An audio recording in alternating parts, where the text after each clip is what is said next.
Ушундай бир чоң цех ачып, ушундай талаага чыккан аялдарды талаага чыгарбай үйдө отуруп акча тапса деген арманым бар да. Эми бийликке элди ойлогон жаштар келсе өзгөрөт деп ойлойм. Азыр Кыргызстанда иштейин деген жаштар көп.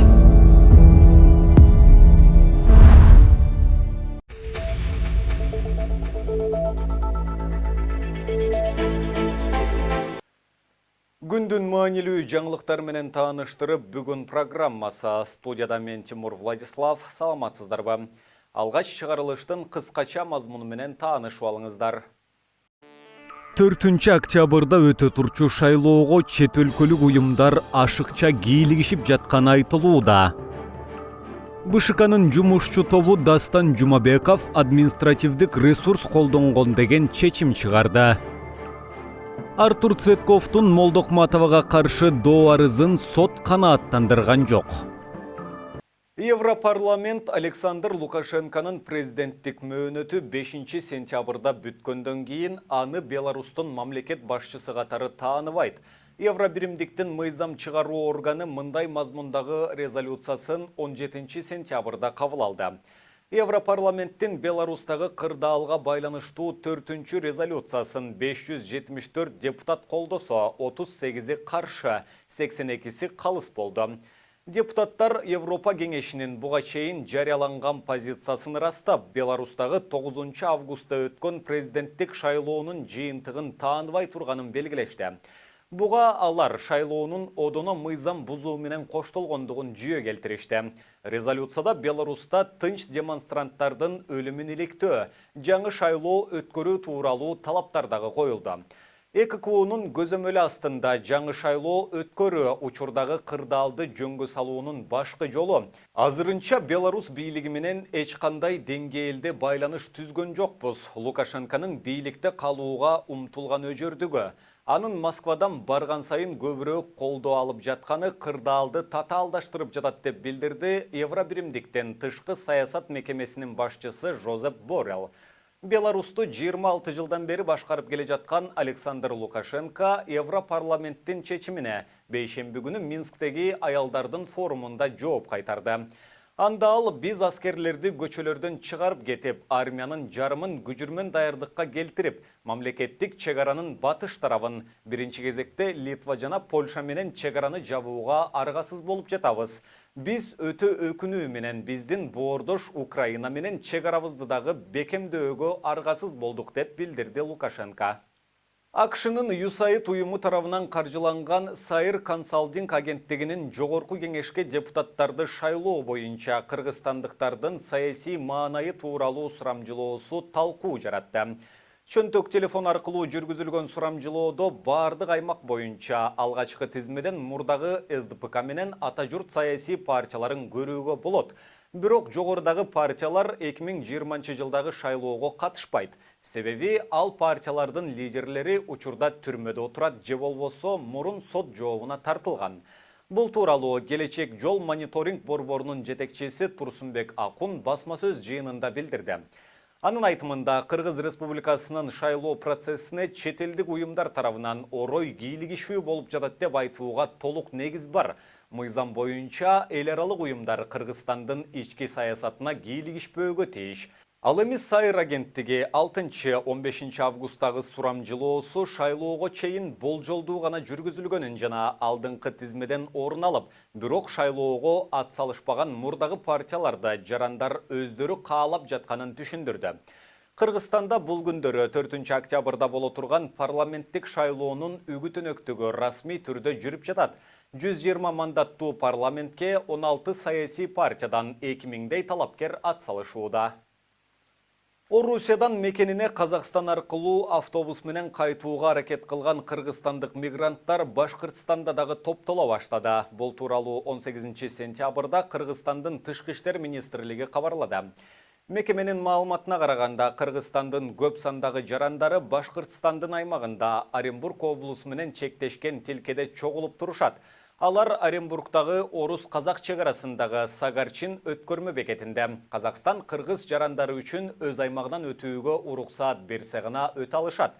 Қазақ тараптың жообу келгенче Кыргызстандын Уфадагы башкы консулдугу жана диаспора активисттери жергиликтүү бийликтин жардамы менен мигранттар үчүн убактылуу чатырларды орнотмой болушту. Быйыл жазында коронавирус эпидемиясы башталганда чек аралар жабылып, каттамдын бардык түрлөрү токтогон. Орусиядагы миңдеген мигранттар Оренбург облусундагы орус-казак чек арасында топтолушкан. Кыргыз-казак дипломатиялык сүйлөшүүлөрүнүн натыйжасында алар Казакстан аркылуу автобус менен улам ташылып келүүдө. Тышкы иштер министрлиги билдиргендей, Оренбургдон Соль-Илецк шаарында топтолуп тургандар азыр дагы бар. Казакстанга транзиттик жол ачып берүү тууралуу жөнөтүлгөн кезектеги өтүнүчкө азырынча жооп боло элек. Министрлик мигранттарга кайрылып, орус-казак чек арасына топтолбоого чакырды жана карантин чектөөлөрү али алына элек деген. Эгерде чукул иш чыкса, Кыргызстанга учак менен эч тоскоолдуксуз жетип алса болоорун белгиледи. Борбордук шайлоо комиссиясынын жумушчу тобу Жогорку кеңештин депутаттыгына талапкер. Учурдагы спикер Дастан Жумабеков административдик ресурс колдонгон деген корутунду чыгарып, БШКнын кароосуна киргизди. Бул тууралуу Спутник Кыргызстанга БШКнын мүчөсү Гүлнара Журабаева билдирди. Анын айтымында жумушчу топ спикердин аракетин анализдеп чыгып, административдик ресурс колдонуу фактысын аныктаган. БШКнын арыздануулар боюнча жумушчу тобу Дастан Жумабековдун депутаттыкка талапкерлигин каттоодон чыгаруу боюнча БШКга сунуш берүү чечимин кабыл алды. Жумушчу топ соц тармакка жарыяланган маалыматтарга, бейөкмөт уюмдан түшкөн арыздын жана партиянын ыйгарым укуктуу өкүлүнүн аргументтерине карап тыянак чыгарды. БШКнын жыйыны бүгүн саат 18:00 болот, деди Журабаева. Ошондой эле ал Жумабековду жарыштан четтетүү же калтыруу маселеси бүгүн так чечилээрин белгиледи. Белгилей кетсек, 15 сентябрда Дастан Жумабековдун өкмөттүн Талас облусундагы өкүлү Марат Мураталиевдин коштоосунда Кара Буура райондук ооруканасына барган сүрөттөрү чыккан. Анда көз жарган келинге өзүнүн үй бүлөсүнүн атынан сүйүнчү катары 50 000 сом бергендиги айтылып, жакынкы жылдары мамлекет наристелүү болгон ар бир үй бүлөгө ушундай каражат төлөп берээрин убада кылгандыгы жазылган. Буга байланыштуу БШКнын айрым мүчөлөрү шайлоо мыйзамдарын бузду деп Жумабековду же ал курамына кирген Кыргызстан партиясын шайлоого катышуудан четтетүүдү сунуштаган. Ошондой эле алар Жумабеков спикер кызматын пайдаланып, үгүт иштерин административдик ресурс сүйүнчү пул бергенин добуш сатып алуу катары баалаган.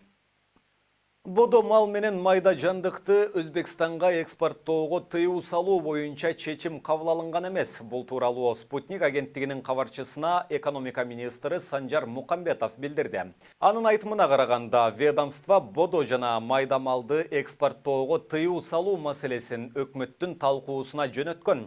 Этке болгон баа өстү. Малды контрабандалык жол менен коңшу өлкөлөргө алып кетип жатышат. Чек арадан күн сайын 20-30 малды өткөрүп кетишет. Буга байланыштуу бул маселени бардык структуралар, анын ичинде күч органдары дагы талкуулашы керек, деди Мукамбетов. Буга чейин маалымат жыйын учурунда экспортчулар менен импортчулардын Кыргыз Ленд ассоциациясынын төрайымы Ленара Ниязбекова малдын экспортуна тыюу салынса, жеке экспортчулардын иши токтой турганын билдирген.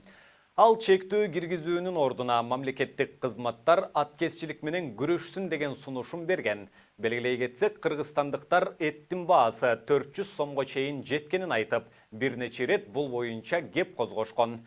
Ал эми монополияга каршы жөнгө салуу мамлекеттик агенттиги сатуучулар арасында сурамжылоо жүргүзүп, мал жана эт Казакстан, Тажикстан жана Өзбекстанга чыгып жаткандыгын кабарлаган. Айрым фермерлер мал алып, коңшу мамлекеттерге саткан ортомчулардын саны өскөнүн дагы айтышкан. Бишкекте 2 милиционерге кол салган адамдын өздүгү аныкталганын Чүй облустук ички иштер башкармалыгынан кабарлашты. Ал 51 жаштагы Бишкек шаарынын тургуну болгон.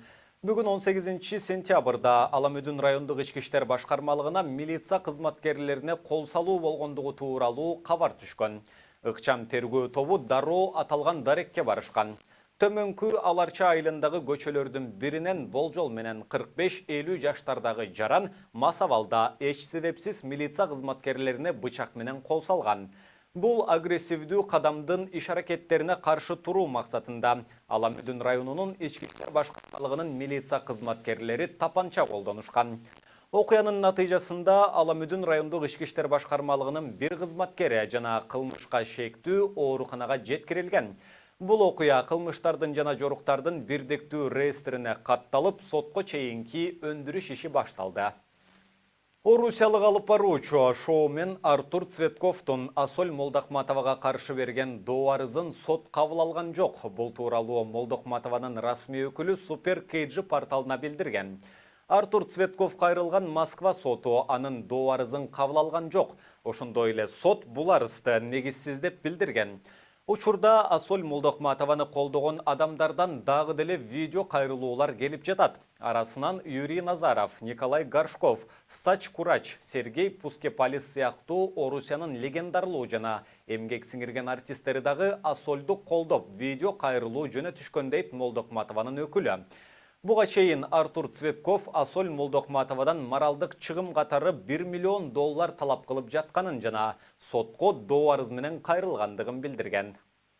Мына ушуну менен бүгүнкү берүүбүздү жыйынтыктайбыз. Кийинки эфирлерден амандашканча сак саламатта туруңуздар.